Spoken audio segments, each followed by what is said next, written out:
Property tax का मुद्दा जम्मू कश्मीर में अभी भी गर्म है। हर गुजरते दिन जहां इस पर सियासत तेज हो रही है, वहां नए नए बयान भी सामने आ रहे हैं। पीडीपी ने इसके खिलाफ जम्मू से लेकर कश्मीर तक अपनी मुहिम शुरू की। श्रीनगर में जहां उन्होंने एहतजाजी धरना दिया, वहीं जम्मू में भी इसके खिलाफ दस्तखती मुहिम का आगाज किया गया।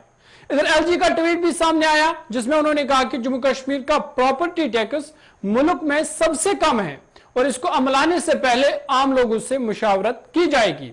इधर सूबाई कमिश्नर कश्मीर और एसएमसी कमिश्नर ने इस पर मुश्तरका प्रेस कॉन्फ्रेंस भी की, जिसमें उन्होंने कहा कि प्रॉपर्टी टैक्स कोई नया मामला नहीं है, ये मुल्क के बाकी रियासतों में पहले ही से नाफिज हुआ है, तमाम यूटी जम्मू कश्मीर में सबसे आखिर पर इसको नाफिज किया गया।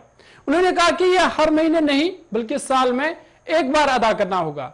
इसमें गरीबों के लिए अलग रेट होगी, जबकि अमीरों के लिए अलग रेट होगी। उन्होंने कहा कि यह पैसा म्यूनिसिपलिटी के बेहतरी के लिए ही खर्च होगा।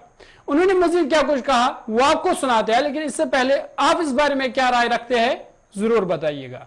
हिसाब से प्रॉपर्टी टैक्स भी एक ऐसा टैक्स है जो पूरे देश में लगा हुआ है और जेएनके अपने आप में सबसे लास्ट स्टेट या यूटी है जिसमें ये एनफोर्स किया गया है।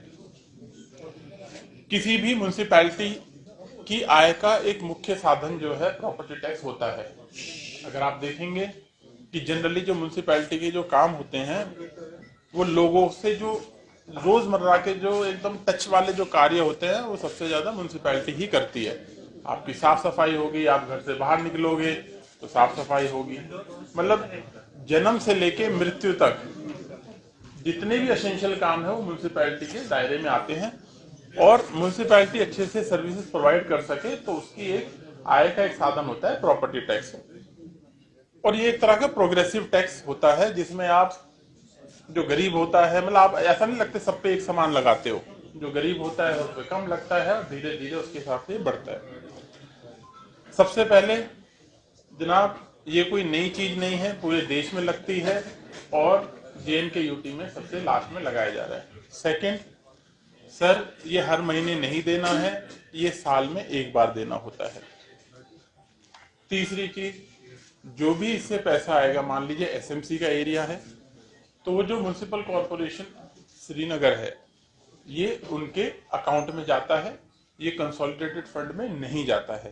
नोटिफाई हुआ है जेएनके में, इसको लागू किया गया। दो तीन point sir, I may be there would be a bit of repetition also.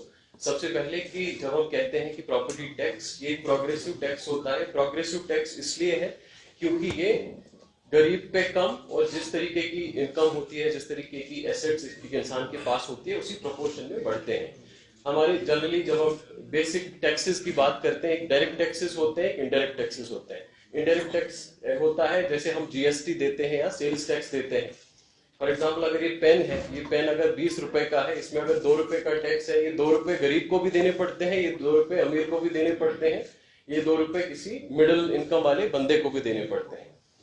तो इनडायरेक्ट टैक्स जनरली रिग्रेसिव, इसको प्रोग्रेसिव नहीं माना जाता है। लेकिन जो डायरेक्ट टैक्स होता है वो प्रोग्रेसिव होता है। डायरेक्ट टैक्स में एक जो सिंपल एग्जांपल हम जानते हैं दैट इज इनकम टैक्स, कि जितनी इनकम बढ़ती है उसी प्रोपोर्शन में टैक्स देना पड़ता है। इनकम स्लैब कम है, इंसान की गरीब आदमी है, उसको वो टैक्स नहीं देना पड़ता है। इसी तरह से जो प्रॉपर्टी टैक्स है, ये प्रॉपर्टी टैक्स भी एक डायरेक्ट टैक्स है और प्रोग्रेसिव टैक्स है, क्योंकि जिसकी कम एसेट्स है, जिसकी कम प्रॉपर्टी है, वो या तो एग्जम्प्टेड होता है या बहुत कम रेट होती है। और जो ही आपकी जो एसेट्स का साइज, एसेट्स का क्वांटम बढ़ता है तो प्रॉपर्टी टैक्स भी प्रोपोर्शनेटली बढ़ता है। इसलिए ये प्रोग्रेसिव होता है। एक डिस्ट्रीब्यूटिव जस्टिस भी इसको माना जाता है कि जो हमारे समाज में, हमारे सोसाइटी में, देश में बड़े एसेट वाले जो हमारे होल्डर्स होते हैं उनका टैक्स गरीब के लिए, उस गरीब के आसपास की डेवलपमेंट के लिए यूज